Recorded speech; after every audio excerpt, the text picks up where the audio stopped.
Memang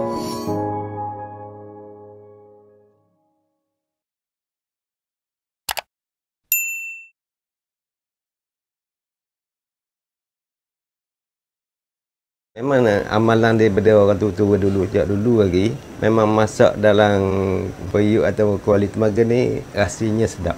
Dia lambat basi. Kalau kata dia masak nasi tu jadi wangi.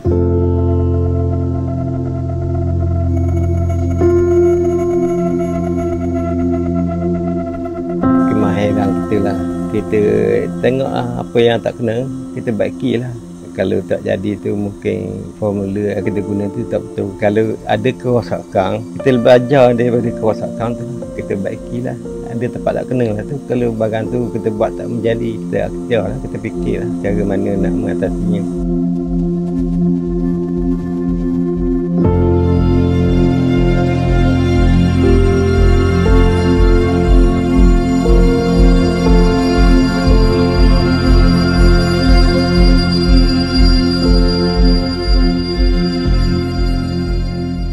Kampung Ladang Sekolah yang terletak di timur Kuala Terengganu suatu ketika dahulu amat terkenal dengan penghasilan produk tembaga buatan tangan. Berada di puncak kegemilangannya sekitar tahun 1940-an sehingga 1970-an. Barangan tembaga buatan tempatan bukan saja mendapat tempat di hati penduduk setempat, malah turut mencuri perhatian mereka dari negara jiran. Antara hasil pertukangan tembaga yang sering dihasilkan di sini ialah cenderamata, dulang hantaran, bekas lilin dan tepak sirih selain barangan perkakasan dapur. Biarpun pernah berdepan dengan zaman kejatuhan suatu ketika dahulu, seni pertukangan tembaga masih tetap diwarisi dan diteruskan sehingga kini. Saleh Muhammad atau lebih dikenali ramai dengan gelaran Pok Leh merupakan nama yang sinonim dengan seni kraf tembaga. Walaupun hanya berkesempatan untuk mendapat pendidikan formal sehingga tingkatan 3 akibat kesempitan hidup, ia tidak menjadi penghalang buat dirinya untuk terus berusaha. Membantu ayahnya secara sambilan yang pada ketika itu sedang menjalankan perusahaan tembaga menjadi titik permulaan kepada kerjaya Pok Leh. Dia tolong je ayah saya buat barang tembaga ni. Tolong. Tapi ayah saya buat hanya sejenis produk pok sirih ke apa ke. Jadi saya tolong, saya belajar dengan dia, asahlah cara buat barang tembaga. Pelanggan banyak minat kepada barang-barang peralatan kahwin. Jadi saya banyak buat produk-produk peralatan kahwin.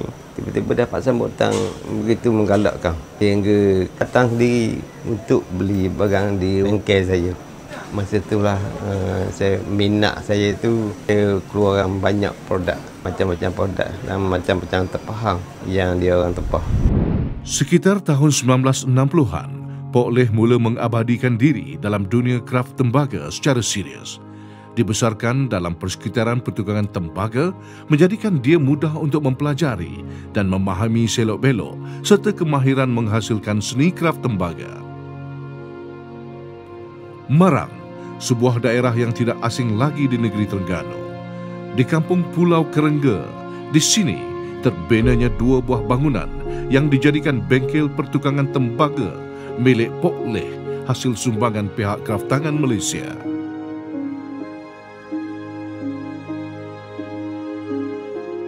Bengkel tempat asalnya Kampung Ladang. Dah kerajaan dah ambil semua tanah tu. Kita pindah beli tanah sini, kita buat bengkel sendiri lah. Bengkel ni saya ingat dalam 10 tahun dulu. Pasal dulu kita buat sendiri je bengkel kayu. Memang tak sesuai lah. Bengkel kayu tu macam bangsa je lah. Jadi sekarang ni cukup selesa lah. Kita buat kerja. Malam pun kita boleh buat. Pasal semua lampu-lampu dia pasang semua. Itulah. Lebih selamat lah kalau kita kerja malam. Setiap produk tembaga bermula dengan acuan. Untuk menghasilkan periuk tembaga, acuan utama bersaiz 11 inci akan dicelup ke dalam lilin cair sebanyak 5 kali bagi mendapatkan ketebalan acuan lilin yang dikehendaki. Acuan lilin kemudian perlu direndam ke dalam air bagi memudahkan proses mengeluarkannya daripada acuan. Acuan lilin seterusnya perlu dilari bagi mendapatkan kesamarataan di setiap permukaan sebelum telinga kuali dipasang. Dahulunya, acuan utama periuk tembaga dibuat daripada kayu, namun kini tidak lagi digunakan bagi memudahkan penghasilan secara bukal. Kalau orang dulu-dulu dia pakai acuan kayu lah. Tapi sekarang kita pakai plastik kapur, jenis kapur ataupun seming boleh buat. Kalau dulu tak apalah acuan kayu. Masa tu kayu mudah kita dapat, mudah kita cari. Tapi sekarang ni dia orang tak guna dah acuan kayu. Dia pakai plaster je. Plaster tu lagi mudah kita buat kerja. Kalau kayu tu kita nak larik acuan besar-besar tu memang tak dapat, tak sempurna. Acuan lilin kemudiannya perlu dicelup lapisan pertama, iaitu 3 larutan selut, campuran pasir halus dan tanah liat bagi mendapatkan lapisan acuan tanah. Setiap larutan selut adalah berbeza kepekatan dengan rasio pasir dan tanah liat sebanyak 70-30, 50-50 dan 30-70. Setiap celupan mengambil masa 1 hari untuk kering menggunakan udara. Mengimbau kembali nostalgia ketika mula berkecimpung dalam dunia pertukangan tembaga, Pantai Pandak yang terletak di Cendering menjadi lokasi bagi Pok Leh mendapatkan bekalan pasir halus. Keadaan pantai yang bersih dan terjaga antara punca pasir di sini digunakan Pok Leh untuk perusahaan tembaga miliknya.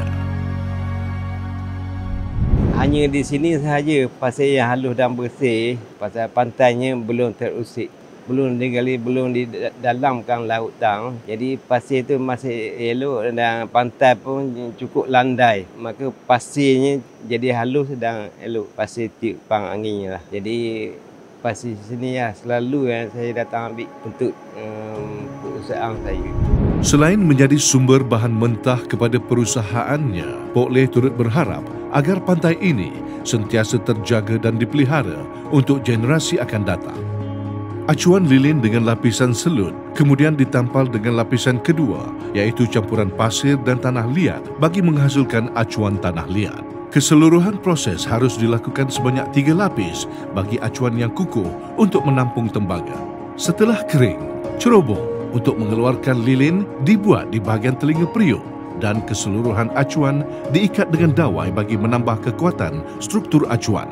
Setelah lilin dikeluarkan, acuan kemudian dibakar bagi menstabilkan strukturnya sebelum tembaga dituang ke dalam melalui cerobong. Di setiap produk yang terhasil, keberangkalian untuk mengalami kerosakan itu ada. Jika terdapat kerosakan besar pada produk tembaga, ia akan dikitar semula. Namun jika kerosakan kecil, ia boleh diperbaiki dengan menggunakan teknik kimpalan dan dikemaskan menggunakan mesin. Kemahiran kita lah. Kita tengok apa yang tak kena, kita baikilah. Kalau tak jadi tu mungkin formula yang kita guna tu tak betul. Kita kalau ada kerosakan, kita belajar daripada kerosakan tu lah. Kita baikilah. Ada tempat tak kena lah tu. Kalau barang tu kita buat tak menjadi, kita ajarlah, kita fikirlah cara mana nak mengatasinya. Jika dibandingkan dengan zaman dahulu, penghasilan produk tembaga kini semakin mudah. Proses kemasan yang dahulunya menggunakan kikir secara manual, kini dipermudahkan dengan penggunaan mesin pengemplas. Sekitar 4 ke 5 buah produk dapat disiapkan sehari bergantung kepada saiz.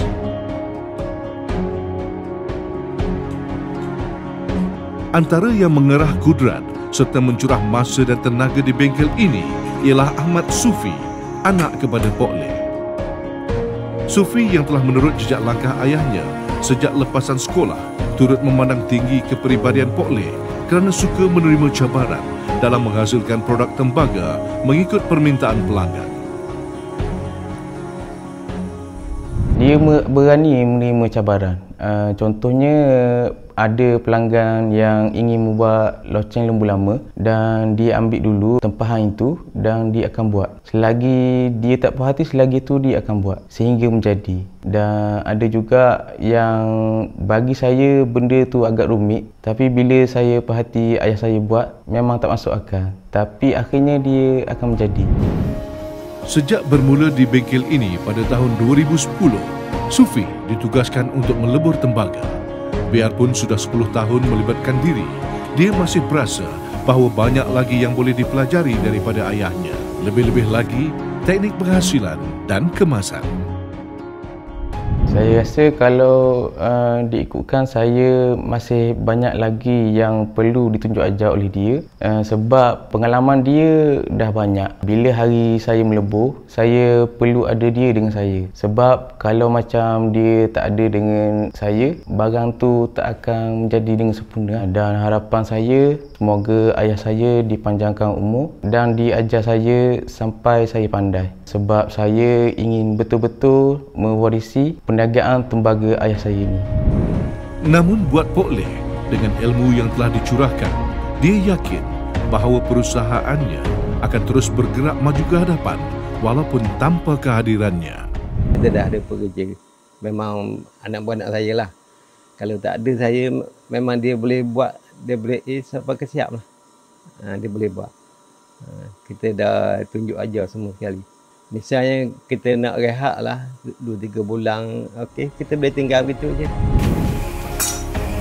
Untuk berada di tahap Pok Leh berada sekarang juga bukanlah satu perjalanan yang mudah. Suatu masa dahulu, ketika berhadapan kegawatan ekonomi, Pok Leh terpaksa melakukan pekerjaan lain selain penghasilan tembaga bagi menampung kehidupan keluarga. Ada satu masa dulu, kebetulan kegawatan ekonomi, tak kira orang tu orang senang ke, orang selalu dapat projek banyak masa dulu. Terpaksa pergi mendulang emas, termasuk saya sendiri. Masa tu, kalau kita buat kerja macam ni, siapa nak beli? Tak ada orang nak beli. Untuk menanggung anak bini, kita terpaksa buat kerja kasar-kasar. Itu pahit sungguh lah, tapi untuk nak hidup lah, terpaksa buat lah. Pasar Kedai Payang antara lokasi tarikan di pusat bandar yang sering mendapat kunjungan ramai.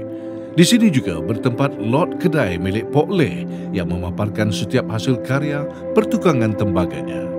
Daripada peniaga kecil-kecilan sehingga menjadi pembekal setiap produk terjual laris. Dulu sebelum ada kedai, kita jual pada peniaga-peniaga je lah. Sama ada peniaga daripada Pasar Payang ataupun daripada luar negeri, Kelantan dan seluruh Malaysia lah. Permintaan tu banyak. Lepas tu bila kita dah ada kedai, kita sebagai pembekal je lah. Pembekal untuk semua. Menurut Pok Leh, permintaan kepada produk tembaga seperti bermusim, bergerak mengikut peredaran zaman. Jika dahulu, permintaan adalah lebih kepada barangan yang digunakan ketika majlis perkahwinan, kini permintaan lebih menjurus kepada peralatan perkakasan memasak seperti kuali, periuk dan acuan kuih. Jadi sekarang ni dia orang minat pada kuali-kuali, periuk-periuk tembaga. Saya alih kepada periuk-periuk tembaga lah. Pasal dulunya saya buat peralatan kahwin, banyak peralatan kahwin. Jadi peralatan kahwin sekarang ni banyak masukkan produk-produk luar. Jadi kita berhentikan produk tu. Lepas tu kita beralih kepada sasaran kuih. Macam sarang baulu, sarang akok ke apa ke. Bertambahnya orang yang buat akak dan bahulu. Jadi dapat banyak sambutan. Produk tembaga seperti periuk dipercayai telah digunakan sejak zaman dahulu lagi. Ia merupakan tradisi yang telah diamalkan oleh masyarakat Melayu sehingga kini. Penggunaan produk tembaga dalam penghasilan masakan pula dikatakan mampu memberi rasa yang berlainan kepada masakan. Dia orang mengguna tu, dia kata masakan tu jadi sedap. Dia lambat basi. Kalau kata dia masak nasi tu jadi wangi. Memang amalan daripada orang tua dulu, sejak dulu lagi. Memang masak dalam periuk atau kuali tembaga ni rasanya sedap. Kalau nenek tu dia tak ada dah kuali tembaga misalnya dah. Kalau dia tahu cucu dia atau anak dia nak datang ke Pantai Timur, dia akan pesan belikan dia kuali tembaga. Mungkin dia ingat masa dulu-dulu dia pernah guna kuali tembaga, memang sedap untuk masak. Rasa dia tu memang tak hilang. Selain para pengumpul dan peminat barangan tembaga, penggunaan periuk tembaga juga kini popular dalam kalangan selebriti terkenal. Antaranya ialah pelakon fashion terkenal Datuk Rizalman Ibrahim dalam program masakannya. Ia sekaligus memberi perspektif baru kepada penonton mengenai kelebihan produk tembaga. Kadang-kadang kalau kita ambil contoh periuk tembaga, biasanya ceh-ceh pun mula dah pakai untuk memasak. Jadi dari situlah bila dia orang tengok chef guna periuk tembaga, dia ingin guna jugalah. Dia mungkin ditanya chef dah dapat mana buat periuk tembaga ni. Kadang-kadang pernah pelanggan saya sendiri datang sini. Dia kata kerana chef lah ni saya datang ke Terengganu. Datuk Izamang lah, dia selalu guna periuk tembaga. Dia kata kerana Izamang lah saya datang sendiri ke Terengganu untuk cari periuk ni. Selain Malaysia, penggunaan produk tembaga juga dilihat meluas dan telah berada di pasaran seantero Asia. Antara tempahan barangan tembaga yang paling diingati sepanjang karier Pok Leh ialah tempahan dari pihak Istana Sultan Brunei. Kata pegawai istana tu, dia tempah di Taiwan. Jadi mungkin tak cukup sebahagian, mungkin dalam 50 biji tak cukup. Jadi dia dapat tahu yang Terengganu ada tukang tembaga. Dia bawa ke tempat saya. Ada orang bawa lah, jumpa saya. Dia bawa sampel apa tu. Dia kata boleh buat tak barang macam ni. Ni dari Taiwan, sampel dari Taiwan. Dia tengok saya cubalah kata. Saya buat sampel, saya hantar satu. Dia kata, oh ada tukang Melayu di Terengganu boleh buat barang macam ni. Dia tak sangka. Alhamdulillah jadi semua. Kejayaan Pok Leh dalam memenuhi setiap permintaan pelanggan serta ketelitian dalam penghasilan produk tembaga menggunakan cara tradisional ternyata berbaloi. Tanpa disangka, Pok Leh telah dianugerahkan gelaran setanding bakatnya oleh pihak kraftangan Malaysia, iaitu Adi Guru Kraft Pertukangan Tembaga. Pihak kraftangan dicalon berapa orang tak salah. Dia suruh kita siapkan 2 jenis ke 3 jenis barang. Macam pertandingan lah. Bertanding lah. Tiba-tiba saya dia bagi tahu saya yang dapat. Itu memang rasa sukalah. Satu anugerah yang susah juga nak dapat. Pasal dia dah bagi semangat lah. Kewangan ke apa ke.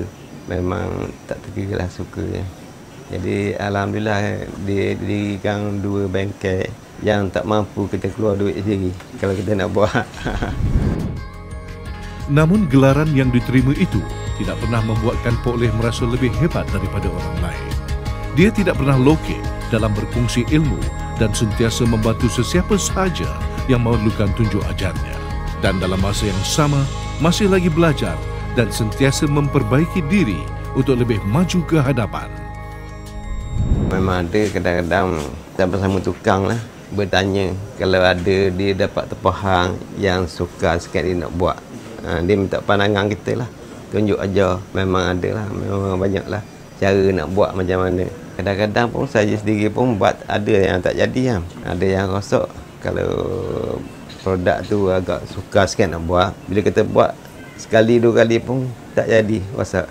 Tapi alhamdulillah kita belajar daripada kerosakan tu. Kenapa dia rosak? Tempat mana yang dia rosak? Kita baiki tempat yang rosak tu. Akhirnya kita akan berjaya. Kita belajar daripada kerosakan. Produk tembaga walaupun tidak terlalu meluas penggunaannya, kini semakin mendapat sambutan. Walaupun tidak ramai yang menghasilkannya, ia masih mendapat tempat di hati para peminatnya. Harapan Pok Leh cuma satu, agar penggunaannya terus kekal, relevan sampai ke hujung waktu. Harapan kita nak suruh kekalkan sampai ke anak cucu kecil kita kan. Tembaga ni selalu ada. Selalu di hati masyarakat kita, di hati bangsa kita. Tapi kita tak nak paksa lah. Kadang-kadang dia orang bertukar arah. Kita tak apa nak kata. Yang kata itu mengikut kepandaian jenazah akan datang lah. Kecipta dia produk apa yang perlu dibuat supaya dapat sambutan daripada masyarakat itu. Hasil seni pertukangan tembaga, warisan tradisi. Ia merupakan seni pertukangan yang diwarisi turun-temurun sehingga kini. Karya kreatif ini seharusnya dijaga sebaik mungkin bagi mengekalkan tradisi dan adat Melayu. Semoga kilauan emas tembaga ini terus menyinar dan dihargai zaman berzama.